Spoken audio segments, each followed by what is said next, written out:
Sí, hola, bienvenido todo el mundo a Crónicas de un Debray anunciado.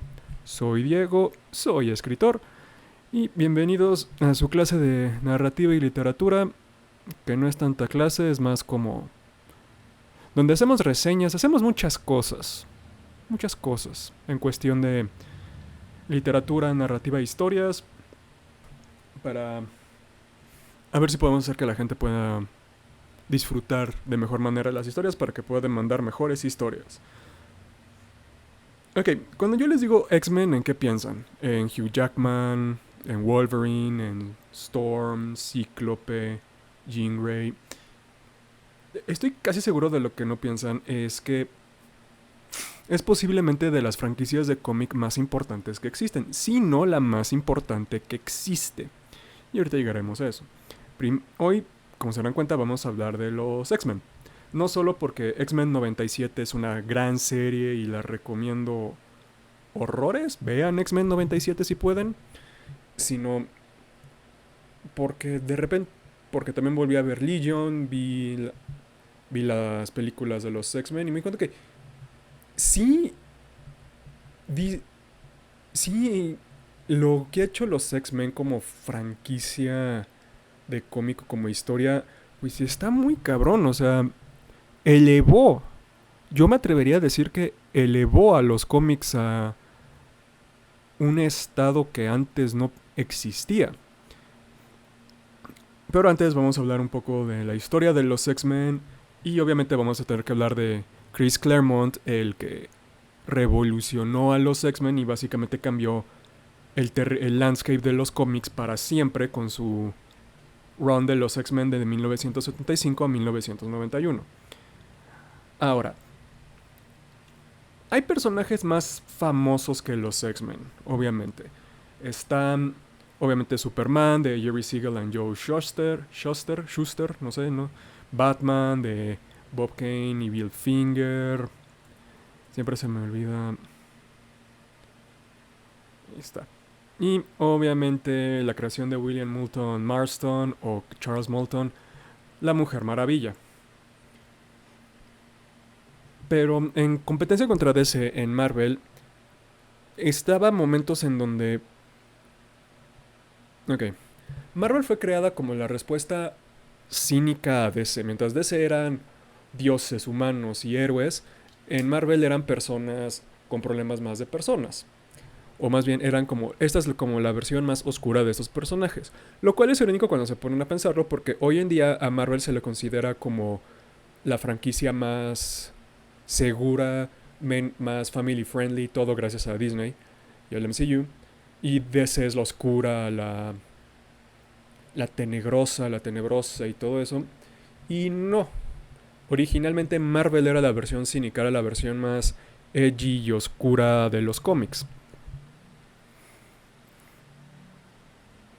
Pero en cuanto a personajes, sus personajes fuera de Spider-Man y los Vengadores, realmente no tenían mucho. Y los Vengadores realmente eran para mostrar a Thor, Hulk, Iron Man y luego el Capitán América, los personajes más famosos que tenían en ese momento sin que fueran Spider-Man. Ahí los ponían, ahí hangueaban y ahí tenían aventuras para ahorrar dinero en publicaciones. Y tenían sus otras franquicias exitosas como Los Cuatro Fantásticos, por mucho tiempo fue la propiedad de Marvel, pero también tenían como sus equipos B que no eran tan importantes para la historia y pues básicamente que solo servían para vendérselos a niños. Y estos eran los X-Men. Bueno, parte de estos eran los X-Men. Jack Kirby, Steve Ditko y Stan Lee llegó un momento en donde se habían cansado de escribir tantas historias de origen de superhéroes que decidieron, y creo que fue Kirby al que se le ocurrió, no estoy seguro, que dijo, pues son mutantes, nacieron con estos poderes. Y va, generaron este equipo original que eran estudiantes de una institución privada y el line-up original de los X-Men eran Cíclope, Jean Grey, Bestia, Iceman y Ángel. Y los lideraba el Profesor X, una figura en silla de ruedas, calva, telépata muy poderoso, y se enfrentaban a Magneto, líder de la Hermandad de Mutantes Malvados. A este momento, todo lo que ustedes creen saber de Magneto aún no existía. Todas las complicaciones y las capas narrativas que tenían los mutantes realmente no existían. ¿Por qué? Porque fueron creados en los 60 y no... Y como los problemas raciales estaban muy fuertes en América, las compañías no se iban a arriesgar en tocar algo así que no fuera con personajes de color como Black Panther. Entra Chris Claremont, un hombre judío que a sus 25 años fue el líder narrativo de Marvel por muchos años y cambió las cosas de manera estrepitosa. Salvó a personajes o hizo a personajes que ya existían, los codificó a como se les conoce hoy en día. Por ejemplo, Wolverine era un villano de Hulk que había aparecido una sola vez. Chris Claremont lo agarró, lo hizo mutante, creó lo de Arma X, le dio amnesia y creó la frase más famosa de Wolverine: soy lo mejor, I'm the best at what I do, but what I do is not nice. A Capitana Marvel, después de haber tenido posiblemente uno de los peores arcos narrativos, a Carol Danvers, para los que no sepan, uno de los peores arcos narrativos en la historia del cine, donde se quedó embarazada por un asalto sexual de su hijo del futuro. I'm not kidding. Chris Claremont borró eso, lo borró de la existencia y la hizo la que conocemos hoy con Binary, Capitán Marvel, Miss Marvel. Y más importante, lo conectó con el mundo de los mutantes al poner que Rogue, una mutante que él creó, le robó la fuerza vital que la dejó en un coma por varios años. Y lo que fue una pesadilla inducida por Mephisto, si no mal me acuerdo. Y She-Hulk. She-Hulk era simplemente la versión girlificada de Hulk. Chris Claremont le dio un dejo más cómico, en donde Jennifer Walters no solo era la versión femenina de Hulk, sino que también rompía la cuarta pared mucho antes que Deadpool lo hiciera. Muchas de las historias de She-Hulk era ella peleándose con su editor y de que, o sea, ¿por qué me estás poniendo esto? Cambiaba a páginas sabiendo que era un cómic muy chistoso. Y en cuanto a los X-Men, empezó a generar pues no solo generó muchos personajes que hoy en día ya son conocidos, posiblemente todo personaje popular después del equipo original o fue inventado o fue reescrito por parte de Chris Claremont. Wolverine, Apocalipsis, Legión, Tormenta, Rogue, Gambito, Mr. Sinister, Psylocke, Betsy Braddock, you name it.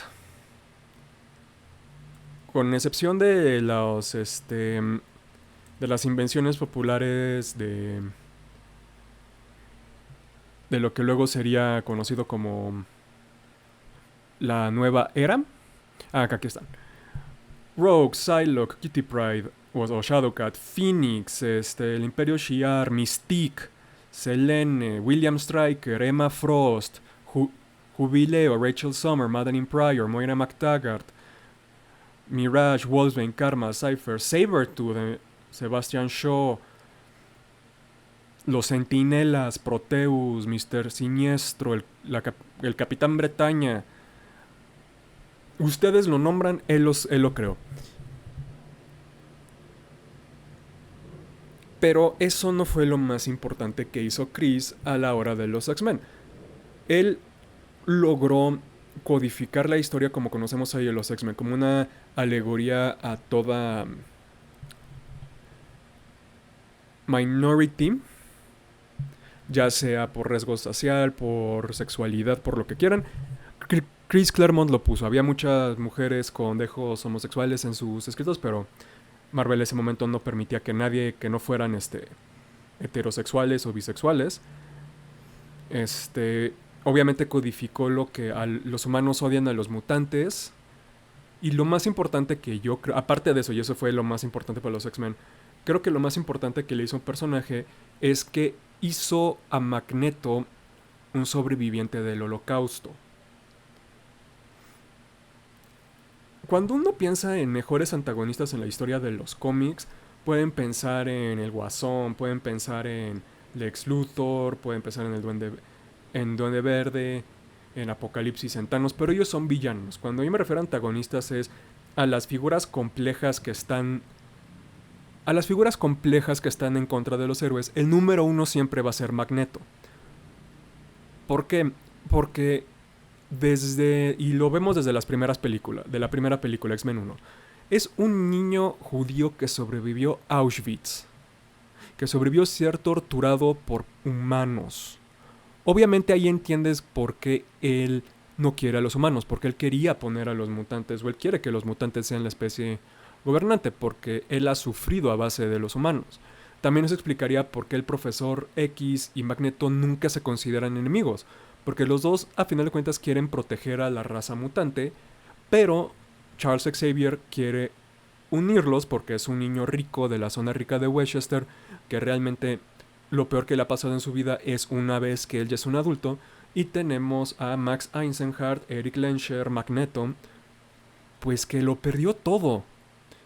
Los colocaron en un sistema en una relación en donde en un mundo perfecto serían los mejores amigos.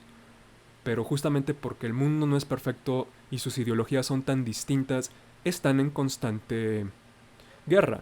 Pero cuando aparece un villano que no solo pone en riesgo a la humanidad, sino también a los mutantes, Magneto va a pelear del lado de Xavier, del Profesor X. Y eso lo hace un personaje increíblemente complejo y compelling. Magneto es un personaje cuya historia es fascinante. Y todo porque Chris Claremont le dio un background que explicaba sin justificar su odio hacia los humanos. Y él empezó a trabajar del 75 al 91 en hacer a Magneto una figura más heroica, en que él se dio cuenta que él se había convertido en el mismo tipo de monstruo contra el que peleaba,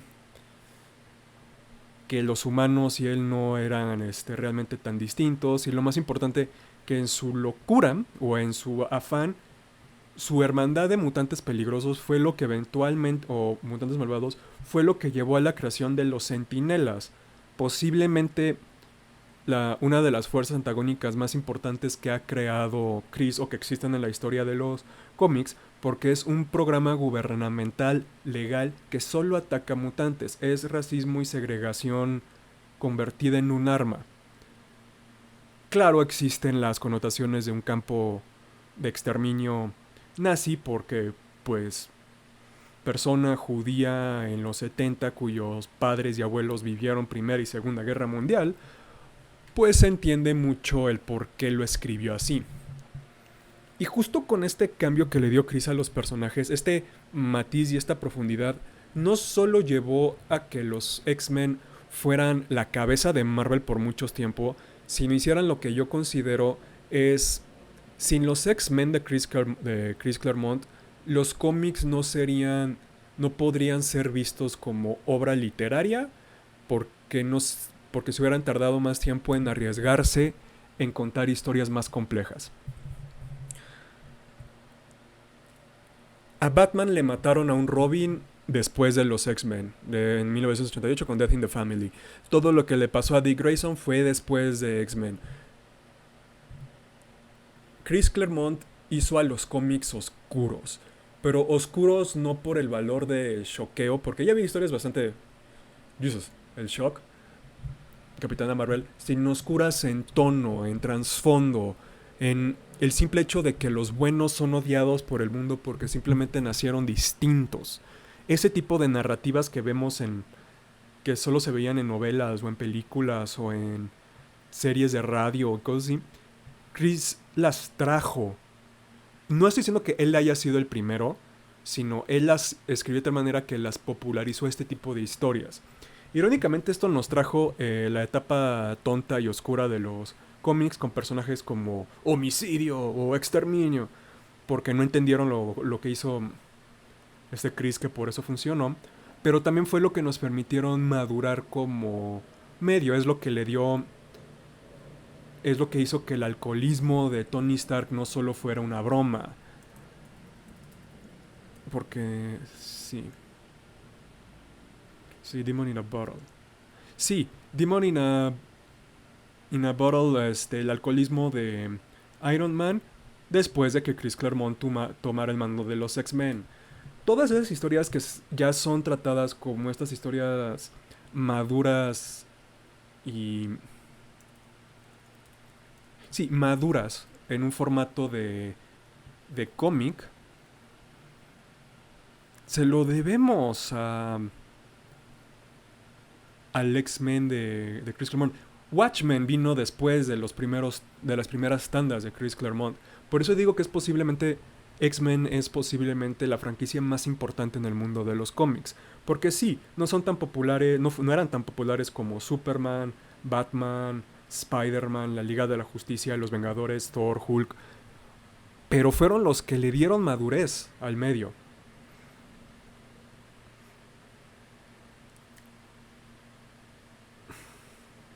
Y hablando de esto de que los X-Men pues es una alegoría muy abierta hacia el racismo y hacia la... y el sesgo hacia... bueno, sí, hacia el racismo y la discriminación LGBT y todo. Muchas personas con las que yo crecí en la escuela decían, es que no entiendo por qué son tan agresivos contra los X-Men si tienen los poderes tan cool. Extrañamente esas personas, ahorita que las vuelvo a ver en Facebook y eso, son los más de alta derecha que dicen que no existe la corrupción, que no existe el racismo, que no existe nada. Justo como los humanos que son racistas hacia los mutantes en X-Men, que dicen que, ay, solo se quejan, solo tienen problemas, todo el mundo sufre. Porque vamos a ser sinceros, el racismo no es lógico. El racismo es venenoso y ataca personas y las destruye por cosas que nadie tiene control de. Es una cosa tan horrible que es sin sentido. Por eso que estos mutantes con los poderes que de reescribir la realidad o garras o rayos láser o control de la atmósfera sean odiados por la humanidad, que sí enoja porque tiene que enojar, obviamente si tienes 2 dedos de empatía al menos, pero que no tenga sentido, pues el racismo no tiene sentido. ¿Qué esperabas? ¿Por qué intentas justificar que una persona odia a otra? No, no hay justificación alguna.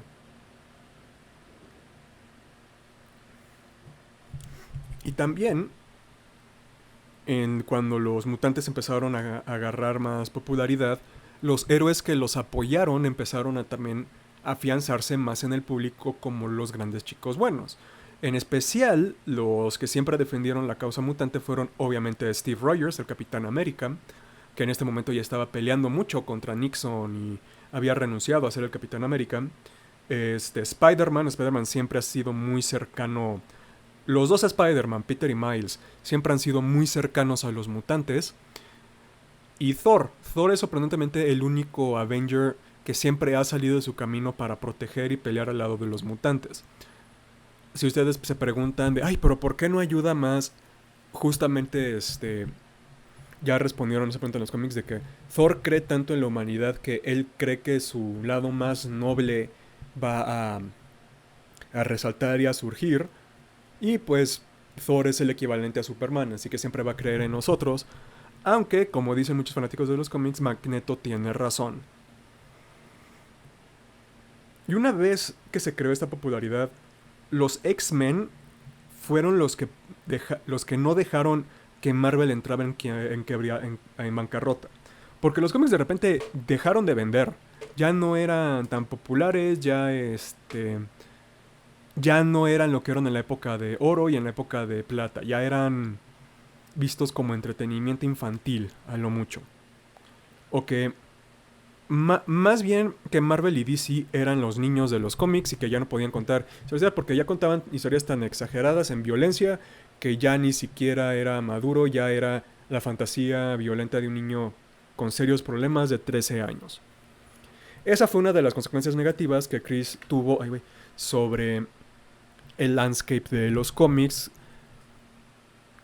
Pero vamos a agarrar las 3 historias icónicas de los X-Men. Dios ama, el hombre mata, o God loves, man kills. La saga del Fénix Negro, The Dark Phoenix Saga. Y obviamente Días del Futuro Pasado, Days of Future Past. Y veamos cómo esas 3 historias cambiaron de manera radical a los cómics. Cómo 3 arcos narrativos hicieron que la industria cambiara y que hasta cierto punto no haya podido evolucionar después de eso por el éxito tan grande que tuvieron. En God Loves Man Kills tenemos la historia del reverendo William Stryker, que odia a los mutantes y lleva a algo y a una cacería de brujas en el Instituto Xavier, mata a muchos estudiantes y él termina siendo encarcelado. Es la primera historia en donde a Magneto se le enfrenta con el hecho de que sus propias decisiones no solo alienaron a sus hijos, sino le dieron el combustible a los humanos racistas para atacar abiertamente a los mutantes. Y justo por esa historia tenemos como las historias de la Liga de la Justicia, en donde debaten políticamente si está correcto que ellos se tienen que involucrar en una crisis. Llevó a Iron Man teniendo problemas de alcoholismo y que él renunció a ser Iron Man por muchos años para reencontrarse. Llevó a que se pronunciara más el vigilantismo de Spider-Man y que la policía lo empezara a odiar más. En DC, el miedo que le tienen a Batman o que le tienen a Superman viene mucho de God Loves Man Kills.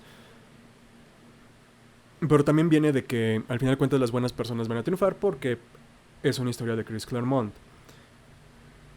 Esta historia, Dios ama, el hombre mata, fue lo que puso mucho la vara muy en alto en... Esta es una historia madura de los cómics. Kingdom Come, Watchmen, V for Vendetta,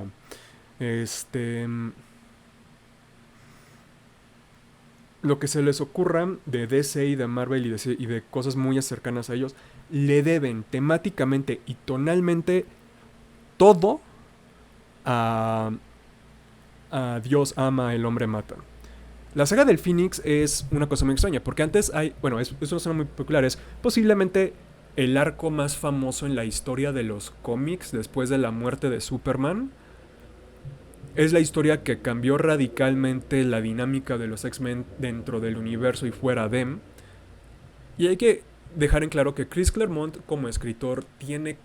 Sus predilecciones son mujeres fuertes, liberación sexual,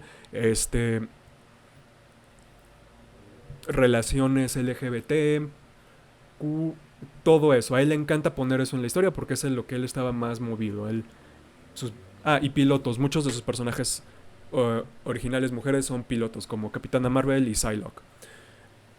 Muchos, como ha sido un retcon en años futuros, hoy creemos que el Fénix es una fuerza, es una fuerza cósmica del universo Marvel que puede destruirlo todo y que crea y destruye de igual manera, por eso es el Fénix.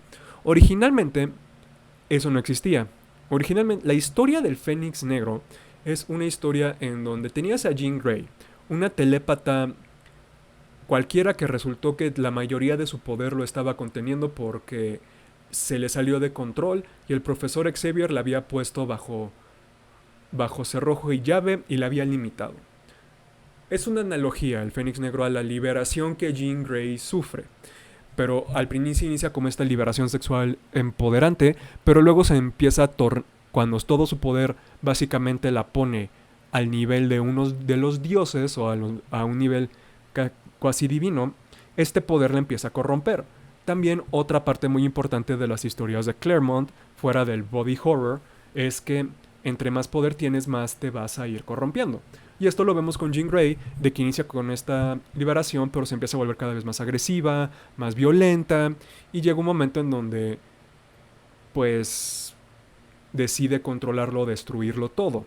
Se vuelve psicótica la pobre Jean, lo cual lleva a que el triángulo amoroso que ya se había establecido entre Scott Summers, Jean Grey y Logan, o Cíclope Wonder Girl como se le conocía en ese momento, y Wolverine, termina en que Wolverine tiene que matar a Jean Grey, tiene que matar a la mujer que ama para salvar al mundo.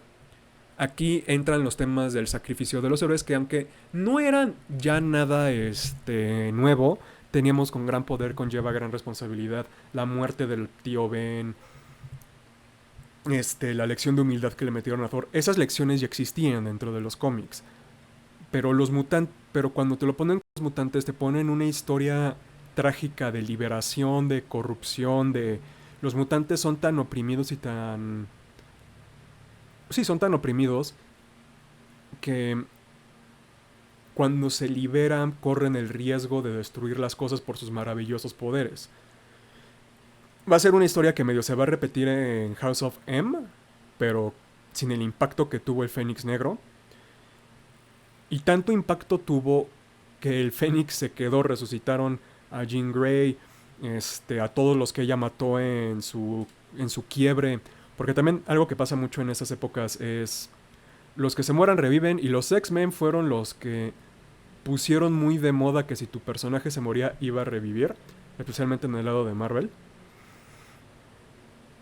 Y el Fénix también fue lo que empezó a poner como otras fuerzas en el universo cósmico en DC.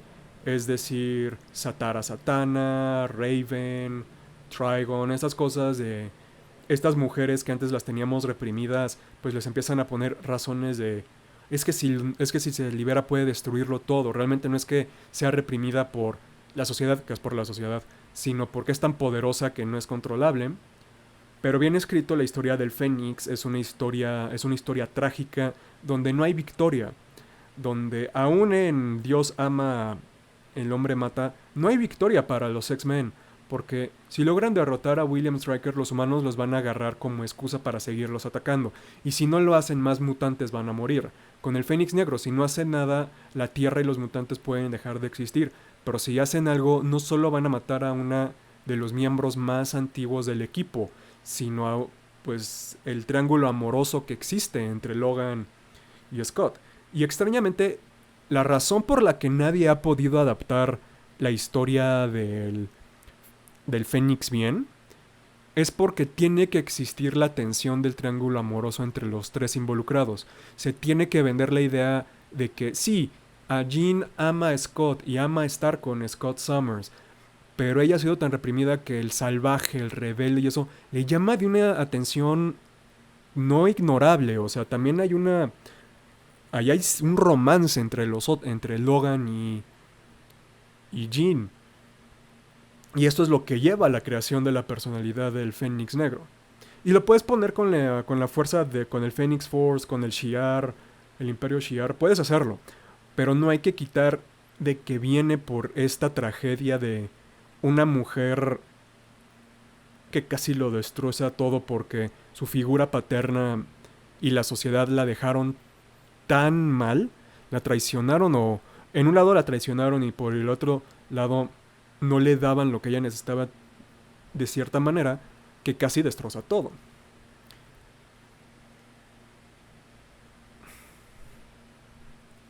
Y luego viene Días del Futuro Pasado, posiblemente la historia de los X-Men. No solo la historia de los X-Men, la historia que popularizó el viaje en el tiempo en los cómics. No tendríamos Flashpoint sin Days of Future Past. No tendríamos cualquier historia de los Flash sin Días del Futuro Pasado. No tendríamos el futuro en donde Clark se vuelve malo sin ellos. Y obviamente el programa de los Centinelas y que el propio gobierno está intentando controlar o eliminar a los superhéroes no existiría sin Días del Futuro Pasado. No habría Escuadrón Suicida sin Días del Futuro Pasado. No existiría Amanda Waller.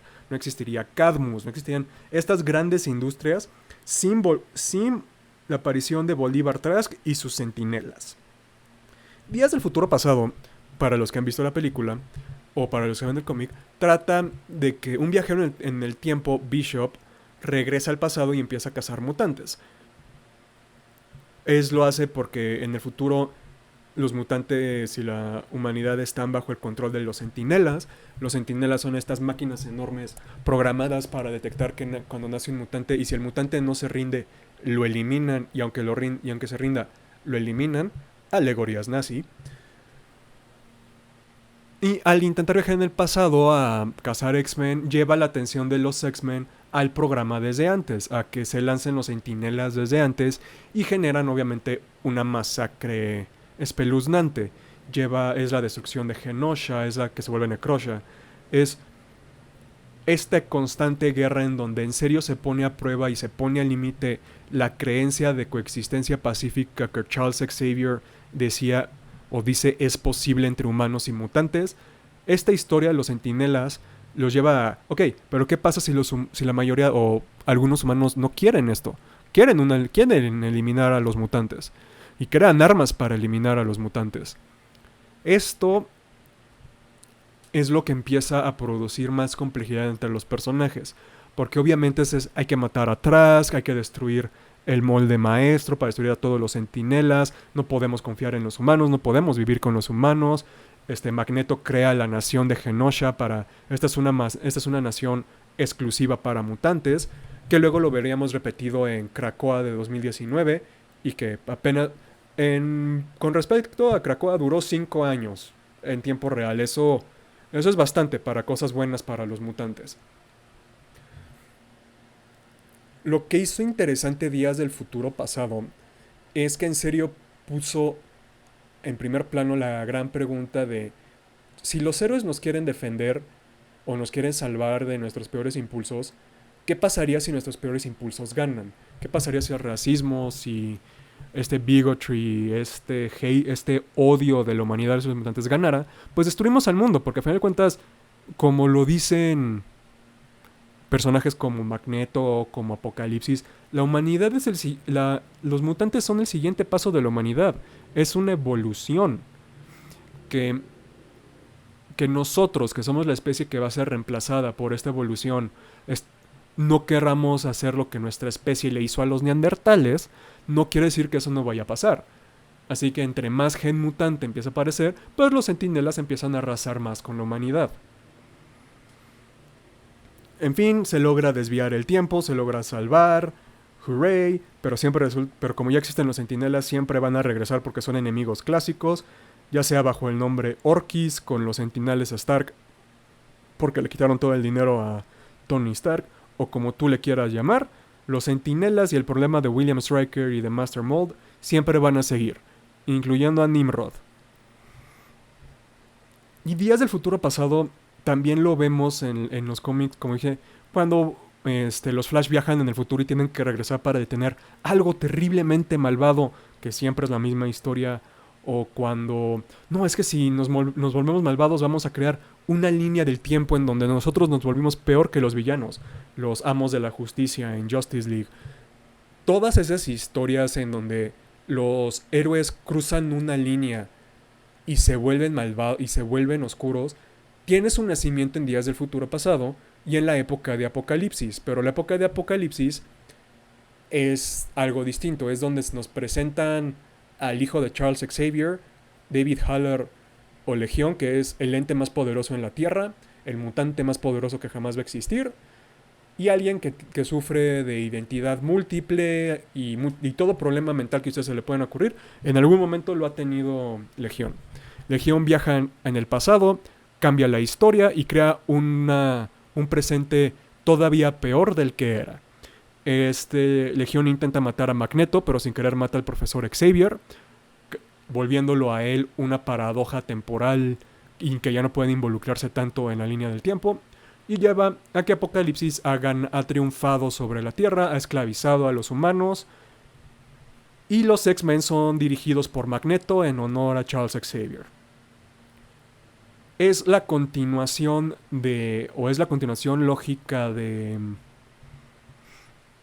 Días del Futuro Pasado, pero en lugar de ser de que si no hacemos nada el futuro malvado va a suceder, aquí es si nos involucramos vamos a crear un peor futuro, que también ha sido algo increíblemente repetido en varias historias de cómics después de que saliera Age of Apocalypse, la edad de Apocalipsis. Y estas 3-4 historias son realmente con las que tristemente hoy en día los mutantes se encuentran reciclando, si no es un mutante superpoderoso controlándolo todo. X of Swords, Age of X-Man, House of M, todo eso es los humanos nos intentan destruir. Orkis, el nuevo problema de los centinelas, el virus extremis, etcétera, etcétera, etcétera. O es, nos metimos con el tiempo y creamos realidades mucho peores. Age of X-Men, House of M, ustedes lo nombran, es lo que sucede. También estas historias fueron tan bien recibidas que Marvel decidió no seguir el paso que DC siguió. DC, cada vez que se vuelve muy complicado o muy grande el universo en los cómics, los resetea, presionan un botón llamado la crisis y todo regresa a su estado neutro y lo vuelven a lanzar. Marvel no. Marvel es difícil de leer y es difícil de entrar al universo de cómics Marvel como lector porque todo es canon, todo no ha sido, no hay, en teoría no hay nada que ha sido cambiado, solo se le ha dado diferente contexto. A Peter Parker sigue siendo una persona a la que clonaron, pero ahora los clones son héroes y uno es villano. Los X-Men han sido resucitados y muertos N cantidad de veces, han sido llevados al borde de la extinción y han sido rescatados. Todo eso ha pasado. Thor, todas las aventuras que ha tenido para él son un día, el Capitán América, todo es canon en Marvel. Y cuando se separa mucho crean historias alternas, lo que luego se conocería como Elseworld en el lenguaje de los cómics. Y esta sliding timescale de que todo sucedió y lo estamos manejando es gracias a los X-Men, gracias a que fue tan popular y mantuvieron a Marvel tan lejos de la bancarrota, pues que la propia industria lo dijo, no, sí, no, todo pasó, esto es lo importante. O sea, claramente esto no es una historia que solo inicia y termina de esta manera, no. Le dieron mucha importancia al canon. Y otra razón por la que X-Men es posiblemente lo más influyente en los cómics es que empezaron a sacar varias versiones del mismo equipo o del mismo tiraje. Es decir, tenemos X-Men y tenemos Uncanny X-Men, tenemos Amazing X-Men, tenemos X-Men Red, X-Men Blue, todos ellos corriendo al mismo tiempo. Tenemos Amazing Spider-Man, Friendly Neighborhood Spider-Man, tenemos Miles Morales, Spider-Man, todos corriendo al mismo tiempo en el mismo universo, en el mismo día, básicamente. En DC tenemos Batman, Nightwing, Batman Incorporated, tenemos Superman, Superboy. Creo estos como diferentes puntos de vista de la misma historia en tiraje, lo cual complicó mucho la lectura del cómic, complicó mucho de que alguien pudiera entrar y ser parte y disfrutar de un cómic, pero lo creó en su propio universo, creó su propio lenguaje, creó la historia de si no sigues comprando esto te vas a perder de cosas que van a ser importantes más adelante, o no vas a entender por qué estos personajes luego aparecieron en este evento que lo cruza todo. Así que sí, sin X-Men no habría los cómics modernos para bien y para mal.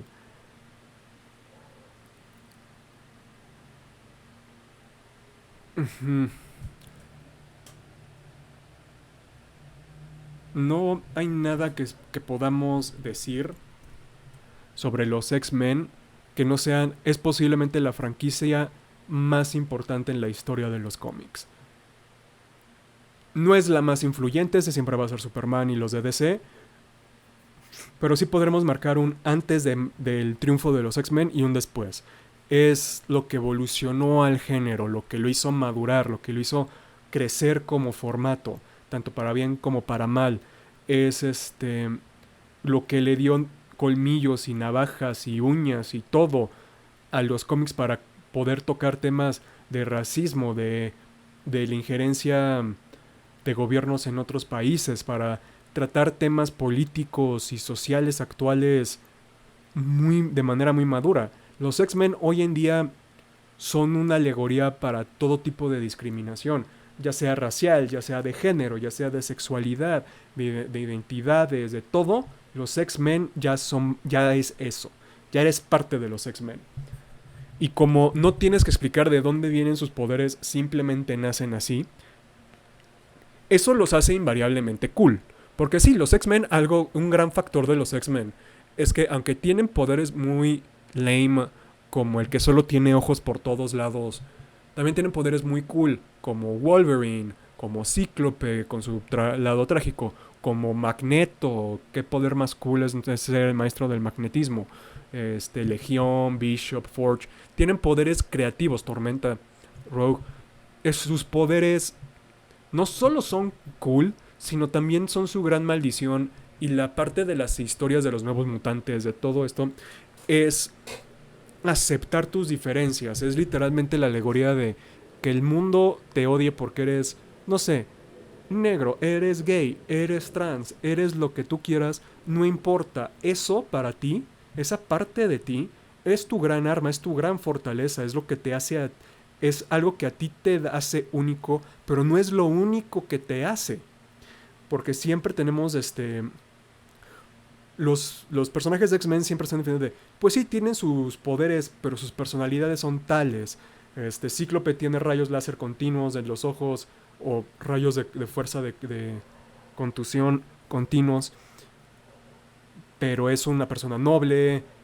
Ororo era una niña pobre de África y ahora es considerada una diosa.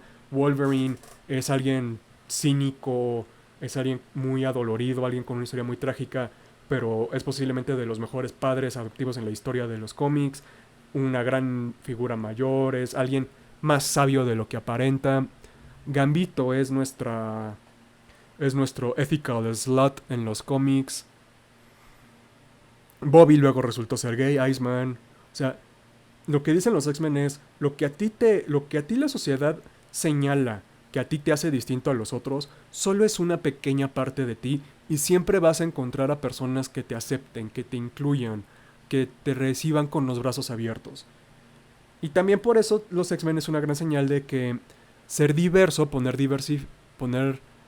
ahora sí que diversity, todas esas palabras que a los nazis no les gustan, es bueno. No solo moralmente y culturalmente es bueno poner de, ok, o sea, siempre tú no estás solo a las personas de minorías raciales, sexuales o de género, sino también y lo voy a decir muy frío, porque también es una parte, es un gran negocio, porque entre más personas se ven identificadas con tus personajes, más lo van a comprar, más los van a seguir, más van a invertir su emoción y su tiempo en tu historia.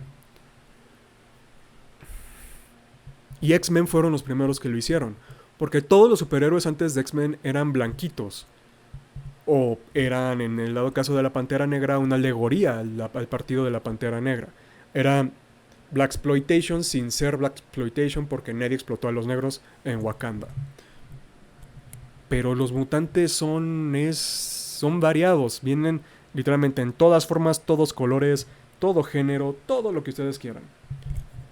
Y repito, los X-Men son la franquicia más importante en los cómics. Ya lo vimos como 4 de sus historias pusieron blueprints para las historias que siguen contando 30, 40, 50 años después.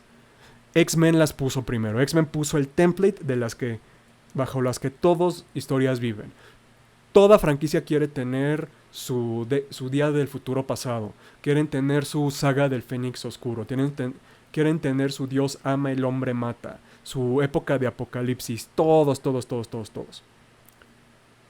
Y algo que dijo John Byrne, un dibujante de Chris Claremont, de lo que estoy muy de acuerdo, es si Marvel no hubiera vendido los derechos del cine a Fox, de los X-Men a Fox, ellos serían la cabeza del universo de Marvel. Y es muy cierto. Véanlo así. Sí, el MCU. Salió X-Men First Class, todo el mundo le encantó y todo el mundo quiere saber más de los mutantes. La razón por la que ahorita la tercera de Deadpool está generando tanto bullicio es porque regresa Hugh Jackman como Wolverine. Wolverine, que es una gran figura. Las primeras 2 películas de los X-Men fueron las primeras grandes taquillas en la historia de las películas de superhéroes. Sin ellas y sin Blade no tendríamos el MCU. El MCU, muchos de los dejos de ciertos personajes eran sesgos de personaje mutante. Si tu personaje central es Tony Stark, claramente los Vengadores del universo cinematográfico de Marvel se inclinan hacia la derecha política. Porque Iron Man es de la derecha política. Para bien y muy para mal. Los X-Men siempre han sido liberales, siempre han sido de izquierda, por lo que representan. Y siempre ese tipo de historias son las que más llaman, porque son de liberación, son de identidad, son sociales, son psicológicas, son de el hombre bueno, the man, la sociedad tiene su pie en nuestro cuello y nosotros queremos liberarnos. Y lo único que queremos es vivir en paz. En martes hablaré de las películas de X-Men y cómo extrañamente se puede ver reflejado pues cómo ayudaron a la popularización de los X-Men y cómo irónicamente, de ser que los cómics mantuvieran vivo toda la franquicia, las películas de los X-Men mantuvieron vivos a los cómics. Así que eso lo veremos en el siguiente stream. Soy Diego, soy escritor, esto fueron Crónicas de un Debra enunciado. Nos vemos mañana. Tomen agüita y sean buena gente.